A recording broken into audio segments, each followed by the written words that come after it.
Yeah, that's my favorite song. Yeah, Hearts for Family Guy, great show. All right, I can give hearts for that. All right, everybody. Let's see your best 90s jams in VR.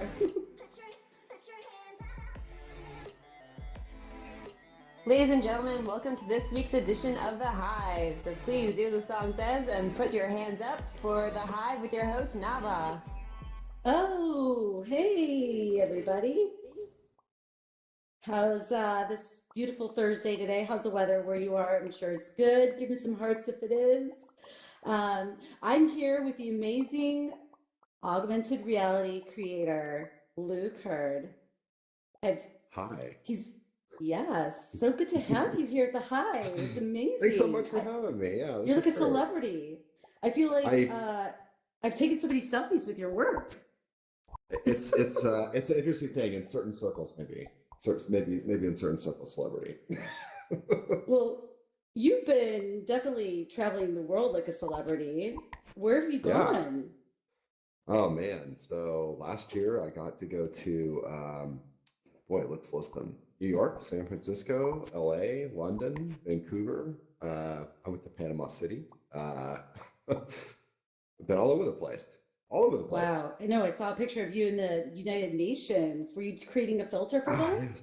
Yeah. So I went and spoke at the Facebook headquarters, and part of that was doing this thing with a group of people. And one of the people who was in that group was with the United Nations, and they invited me to come by, and I got to go do a tour and stand on the stage and do some weird things.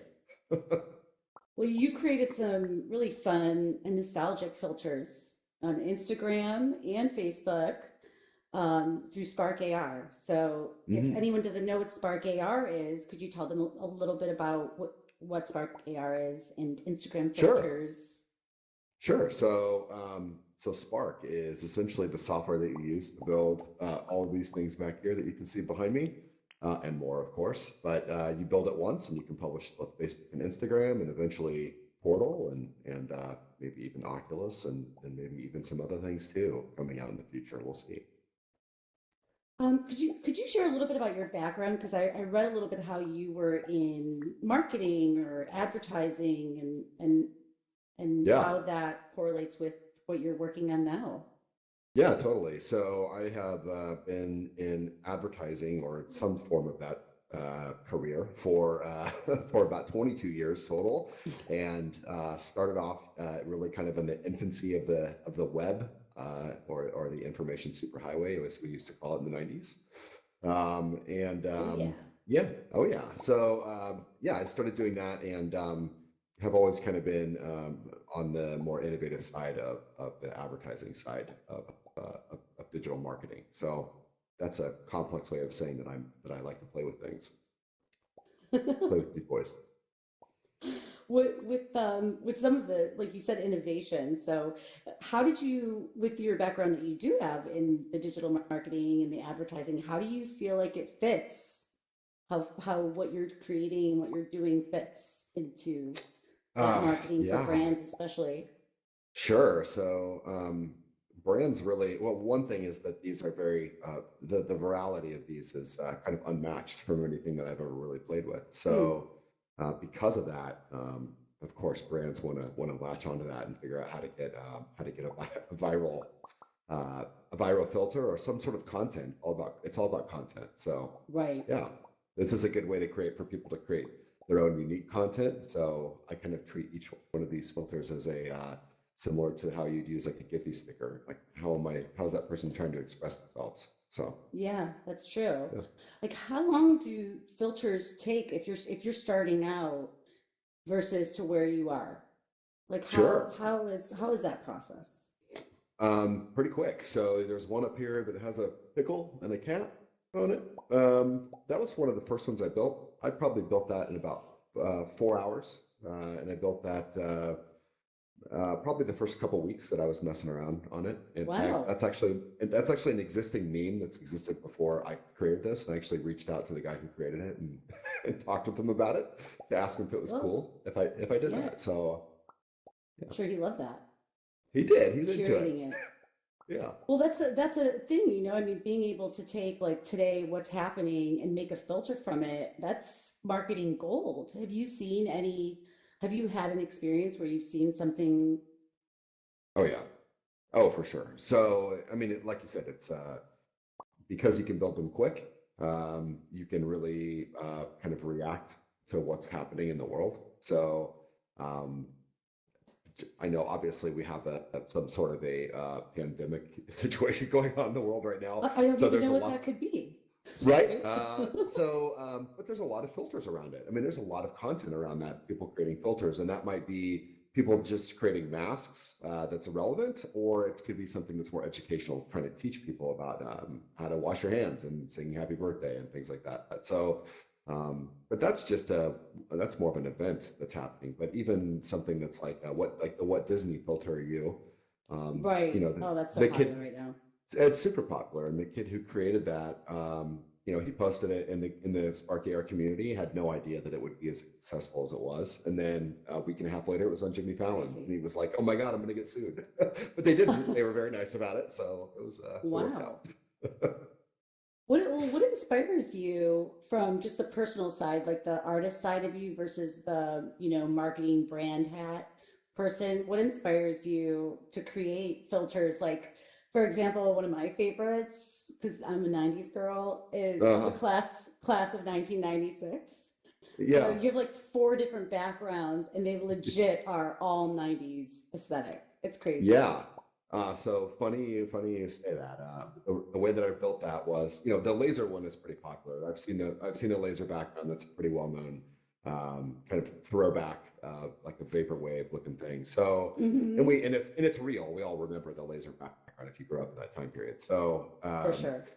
but what I did was actually reference what those photos look like when you have them like in a drawer for a long time. So it has like, some crud up in the corner. The corners are folded. There's some wear and tear on it. I tried to make it a little scratchy looking. So I think that's what I like about it. I like the little fine details. I kind of get an idea, and I don't really know when to stop, but I know when it's good enough to publish. Right, that's very true. Like what about so recently Instagram came out with the filters being links, right? Where you could Yeah. share the link of the filter, which is why it was so easy for me to send people your filter and say, take a selfie, like for the guys in VRespawn Right. and the ladies, and it was unbelievable how easy it was for me to just say, okay, just take a quick selfie and I'm going to use this for marketing. It's such a I great know. tool. Well, that's a great point. I mean, I feel like because you have those URL endpoints, that URL you can go to that loads right to your camera, it removes the barrier that's been that problem with AR for not such a long time. It's not that old, but most people experience AR through like watching a video of someone like using it on something, and it's just a Hmm. recording of it happening. But with the links, you don't have to use the video anymore. It's like you can jump right into it. So because of that super easy barrier, I think that's why they are so successful. I mean, it's Right. pretty interesting. Now, one that's up in the top corner up here is called Wall Smoth. That's that smooth face looking one up there in the corner, and that one has over 500 million impressions. What? And yeah, and I published it maybe 8 months ago. Uh, It's super so, hot. Oh, and Yeah, that's just it's that so one. hot. Yeah. It's crazy. That's just that one filter, and I have like 62 other ones. So it's wild. It's really wild. where do you think Instagram is going to go with these filters? And I mean, we kind of guess with Facebook and Portal too, bringing it into your home. And I mean, the imagination can go wild, but for businesses and ROI, where do you think they might take this? Ah, boy. I mean, if you understand how ad units work, if you've ever worked in advertising, digital ad spends they dwarf the amount of money they spend on building the thing. So Hmm. if somebody pays me X amount of dollars to build a filter, the amount of money they spend on promoting it is hundreds of thousands of dollars more than they pay me. And that's because there's a big campaign tied to it. There's a lot of money involved. So my piece is just a very small piece of it. But I don't know. I think because you're moving into things like being able to purchase on Instagram and having these filters themselves be ad units in and of themselves, to where it's not I just a know. promoted post, it's actually the filter is the ad unit. It's crazy. It just, yeah, it's a no-brainer. It feels like such an easy way for people to engage with the brand, and hopefully, every brand wants you to be a brand evangelist, but to hopefully do that and to get people to wear an ad takes a hell of a thing, because Wow. usually when people share an ad, it's not it usually thinks something's happened to their account. Right. So it's interesting. It's an interesting world that we're living in right now. Everybody, let us know if you tried Instagram filters or Facebook, or even if you have a portal. Yeah. Yeah, the portal has it too. They are coming out with a lot of really cool features on that are more storytelling. So like reading a book to your kids, that already exists on there right now, but the ability for creators to start building things on those is from what I understand, coming at some point. Yeah. Yeah. Inside scoop, I like it. Well, Right, everybody, if you right. haven't followed Luke on Instagram, you can go onto his Instagram and you can see his filters. I think you even did a post on it on Twitter, Instagram. Yeah. And if you go ahead and take a selfie, you can have a chance to win. I don't know if you've heard of this game, Pistol Whip. Well, I it's a love Pistol VR Whip. game, right? Pistol Whip, great. Yeah. How would you describe Pistol Whip? So it's kind of like Super Hot in a way, except you're on rails, and it's more about dodging the bullets than it is timing out your shots. So, It's so perfectly said. it's pretty interesting. Yeah, well, we're going to be giving out a key so make sure you use the hashtag the Hive VR and tag Luke, and take that selfie after the show. Yeah, please do. Yeah. Well, I don't know about everybody over here, but I love the 90s. And Luke really ignited the 90s in me. And it's Throwback Thursday today. So I'm looking at Falcor from Neverending Story. I have the class of 1996 behind me. So I don't know. I think it's time for some 90s trivia. What do you think? I think that sounds like a good idea.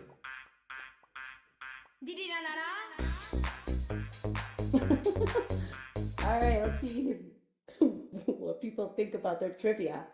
So, hands up if you think you know your 90s. All right, cool. Okay, question 1. Are you ready, Luke?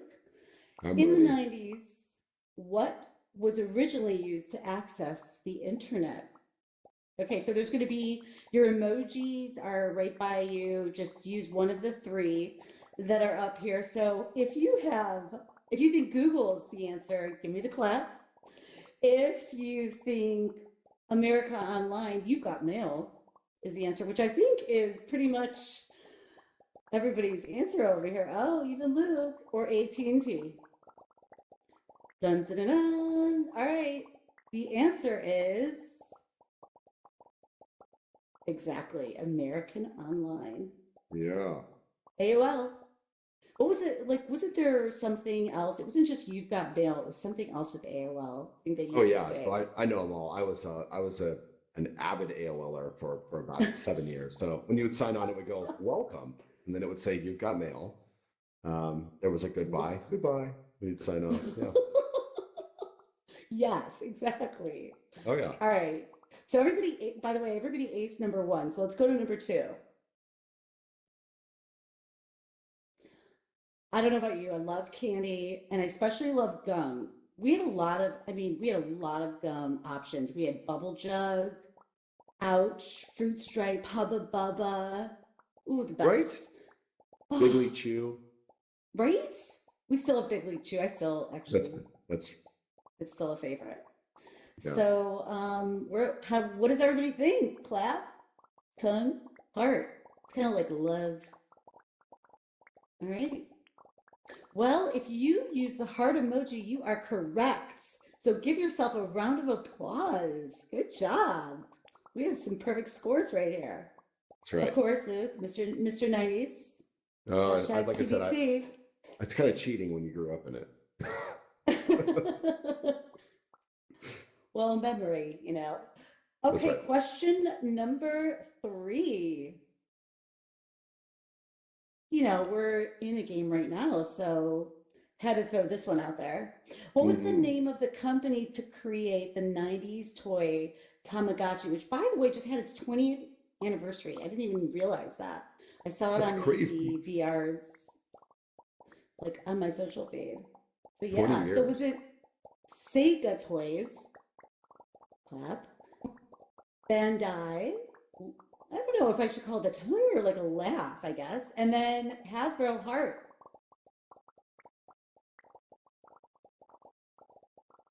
Luke, what's your answer? I'm gonna say. I'm gonna you say did this- Hasbro. If you did this emoji, you got it Oh. correct. Ah, it wasn't. all right. It was Bandai. That's right. I kind of did it a little tricky because I didn't even know this, by the way. I thought it was Hasbro too. Fun fact too, you can actually hack the Tamagotchi if you set it to 11:59 at night and let it turn over to the next day, and then set it back to 11:59, and then when it turns over, it thinks it's another day. So you can sit there and it's each minute passes, hack a new day into it, so you can age your Tamagotchi extra fast. Get out of here. Extra 90s trivia for you. Go ahead. All right, he's got it. See, I was more of a Furby person, Oh, there you go. but yeah, I had it. All right, that's a good tip. Is there a filter on that? I wonder if No, there's but then- Instagram. Oh wait, there is What? a Tamagotchi filter. Oh, Yeah, there somebody is? made Okay. one. Yeah, I don't know how good it is, but I know, Yeah, it's so hard to know them all, right? I know.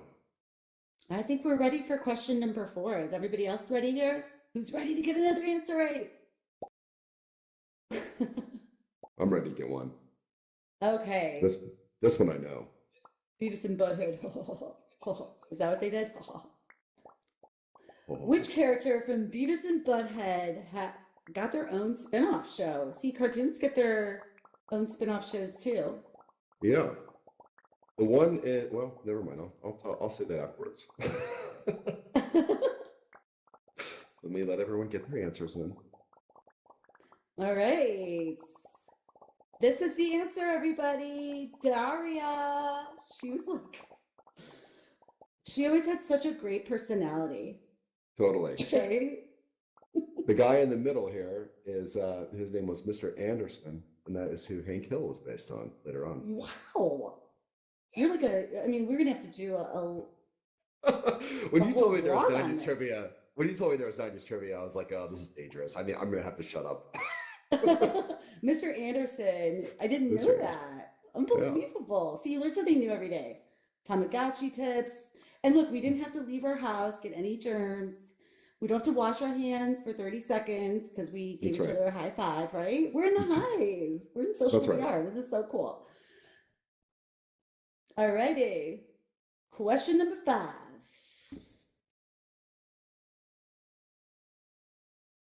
I thought I'd get a little, grungy.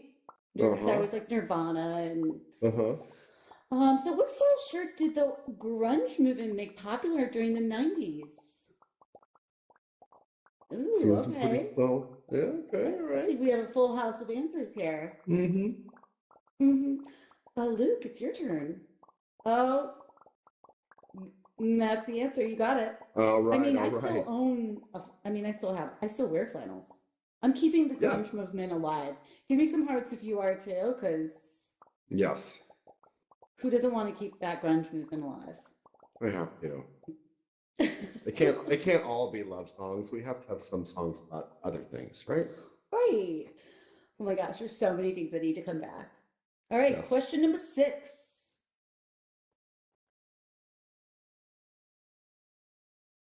So, what's the 90s group that had the hit song by the name of Loveful? It was like, love me, say that you love me, fool me, fool me. I think it was even on the Romeo and Juliet soundtrack.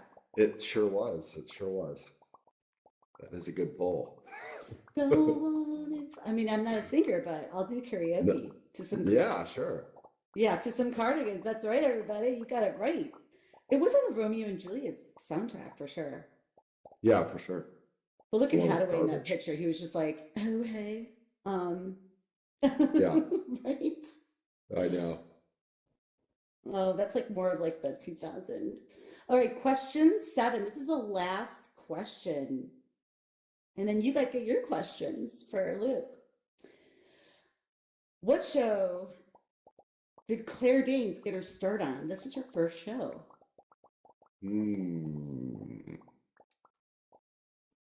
She had a time, that's for sure.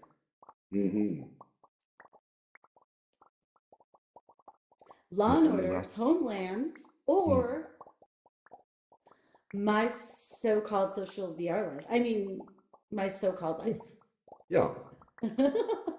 Yes, that's what it was. Very good. Whoever answered My So-Called Life was correct. Give yourself some high fives, some rounds of applause. That was pretty incredible. How did that show only last one season? Isn't that crazy that everybody knows that show? It was only on one season. Are you serious? It was only one season? My So-Called Life? Only one season. I just listened to a podcast Claire Danes like a week ago, and I was like, what? Yeah, totally. One season. That was an intense, I mean, we had a lot of good, it was like Degrassi Junior High, but better. Right. I was going to throw that into it. I didn't think everyone was going to know about it. But yes, you can throw a Drake question in there. That'd be it.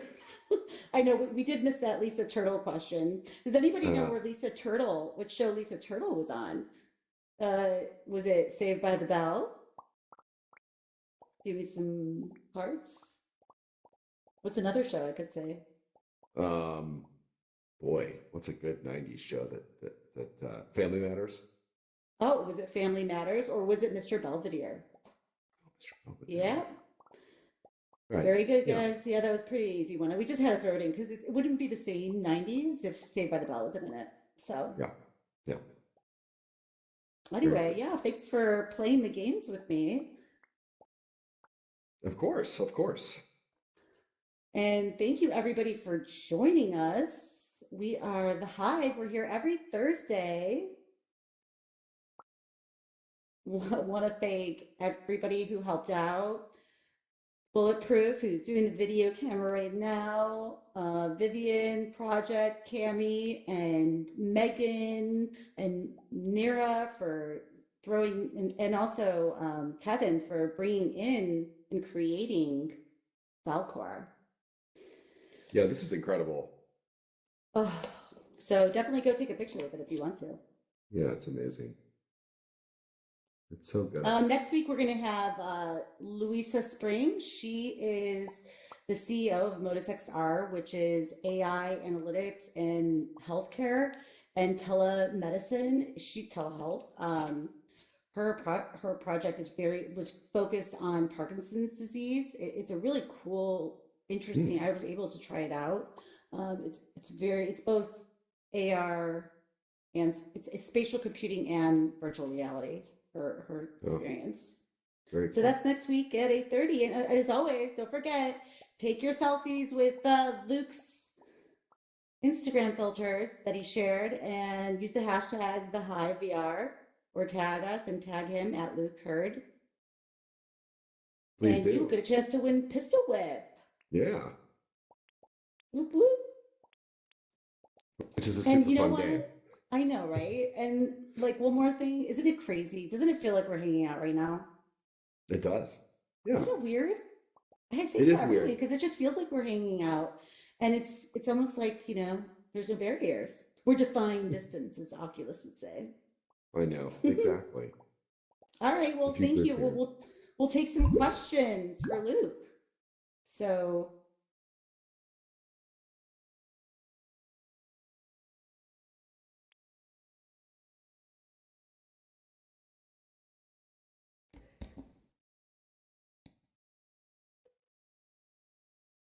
Our first question here is from Nick.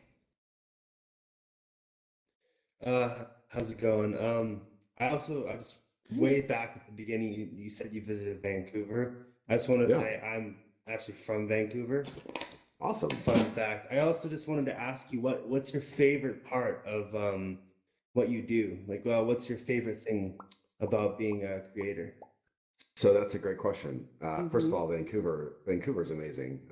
Everybody there is like the nicest people I've ever met, and I I left a laptop with a passport in a restaurant, and it was there when I got back. And all I could think was, if this was New York, I would have never saw that again. Never. So it was a great experience. Anyway, back to what your question is.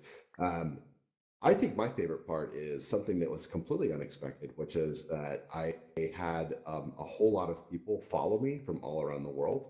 And I've been able to talk with them, and it's just kind of been a bonding experience. This was kind of during the Cambridge Analytica days, so there was a bit of a tension between the U.S. and Russia, and I had a whole bunch of Russian followers follow me at once. Wow. And just to have conversations with them, I realized that their media is state controlled, so they use Instagram for celebrities and for information, and it's a huge thing there. So pop culture on Instagram is a huge thing. So just having those conversations and having them say like they didn't care about politics and everybody should just get along, and it was like, this is awesome. It puts a human face to this news story that you constantly hear about. So that's one example, but I think the global part of it has been really cool. What's your favorite filter? Oh man. So David O'Reilly's stuff is fantastic. He has these like looping videos. I'm sure you've seen like the evolution of like, it's like goes from baby to death. There's another one where, what's the really famous one that it's always you, where it's always your face. It's like you looking at a phone and then you're sitting on a mountain, but it's your face and it pulls back. So he's an artist, and he was an artist before he created Instagram filters, but he does some amazing work just because it's so inventive. And I would say another one of my favorite creators is probably Mark Wakefield. He's amazing. He does some very cool, I don't know, just amazing. Yeah, really out of this world kind of stuff. It's so out of this world. Yeah, it's really high quality stuff. Our next question comes from Bobby Carlton. Hi, Bobby.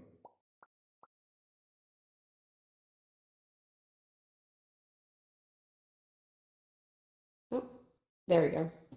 There we go. Hey, sorry about that. Hi. Hi, Navah. Hi, Luke. Thanks for this. Yeah, so, Luke, I have a question for you. It's a kind of a multi-part question. How did you, what did you have the, were you a developer before you moved into creating AR filters in Spark AR? And how would you recommend, someone new entering creating their own filters? How would you show them the steps to do that? Or what would the steps be? Yeah, great question. So honestly, my best advice is, so I was a developer beforehand, but when I got into this, I found that there were a lot of barriers. A lot of people were kind of gatekeeping the information on how to do this stuff. And it was hard to figure out how to do it. So what I did was, as I learned it, I started just putting my stuff on YouTube, just showing other people how to do it, because I wanted to make sure that other people could kind of follow in that thing. It might not have been the most perfect way to learn, but it did open up some of the info, and I think that helped a lot, and that helped kind of grow the community quite a bit, and that encouraged a lot of other people to start sharing too. So what my suggestion is I work at a lot of hackathons and stuff like that for Facebook. So I would say that 90% of the people who participate are not developers in that sense of the word. They're not programmers. They're just artists, so they know how to do like Photoshop, or just, they might not even be artists. They just kind of have an idea of like, oh, I want to build an application that I can hold my phone out and see if I'm smiling as I interview. And just measure how my smile is working. You can do that with Spark AR. So anybody can start. It's very, very, very low barrier, very easy to build with. So my suggestion is, one, just download it, and right when you open it, there's like 6 tutorials on there that just shows you all the basics, and just kind of click through it. You don't have to, follow along necessarily step by step, but just kind of follow the basics. And then the Spark AR community on Facebook is about 80,000 people right now, and we're all very active. We share all of our work. For the most part. Yeah, it's great. But I do think, like, because we kind of, some of the OG creators, me and Mark and other people started sharing this stuff, that it really encouraged other people to share their work too, which has really kind of blown things up quite a bit. And it's worked. Yeah. It's worked really well. I feel like Lens List was like inspired by the group. You know, it was like Totally. every week there was a featured filter, and I just thought that spawned from the group. Yeah. That's a good question, Bobby. Yeah, that's a Well, great question. yeah, thanks for answering my question. You bet. Our next question is from Vivian. Oh, Vivian. Oh my gosh. Long time listener, first time caller. Hi. Hello. I have a question about the filters. Like, do you put they're laughing at me. I can't handle this. Sorry. About your filters, do you do anything that like is a little trolly? Do you have Easter egg ones? Do you have ones that are like, yeah, cool, like the bulge one? Yes. So in the beginning, I had all Easter eggs in all of them. So the one that looks like a Game Boy has probably 12 cheat codes that you can do if you just hit the buttons on the Game Boy. So it has like the Konami code, it has the code for Akari Warriors, it has the code for Mortal Kombat, which is down, up, left, left, A, right, down. Yeah. So it has a ton of codes, and they have their own little animations and stuff. I would say most people don't really play with it that much, even though it's called cheat code. So I thought I was really giving a pretty good hint that that's what you're supposed to do. But yeah, so those have them, and then I have other ones where you can like long press and open your mouth, and then like hold one eye closed, and it will launch something. I do a lot of little fun things like that are trolly. Ooh, awesome, sweet. It's the way to do it. Great question, Vivian. They did have a policy come out saying you couldn't have hidden interactions in your filters, and I was like, oh man, I can't put Easter eggs in these anymore. And they were like, yeah, you can keep doing it, just don't. Just don't be on Old Space. Yeah, just don't. Yeah, that's all right. Yes, the Hive does not endorse following the rules, so have at it. That's true. Who needs the rules? Vivian. Good All question. right, well, yeah, that was a great way to end it too. And thank you so much, Luke, for taking time out of your very busy schedule. I know how crazy you are. You're traveling, globetrotter, and that you came into the Alt-Space community, the Hive. And the Hive, that was really cool of you. So, thanks so much for inviting me. Big round of applause for Luke. Whatever you want to do, let's emojify it. Yeah. Oh, let's not jump. I didn't mean to jump. Hold on. Coming back. Well, actually, that's a great thing. Yes. Jump into all of this. So we've got O-Shape signs. You can go try to check out your O-Shape is a VR game that just came out on the Quest. It was on the Rift before. And you could do all sorts of cool moves and really good workout. I know my girl Megan likes to work out in VR, and you could really get a good sweat. So that, and then also we've got Falcor to the left by Kevin Ang. Brought in by Mira, and have some fun in here, because that's what it's all about. Let's have an after party.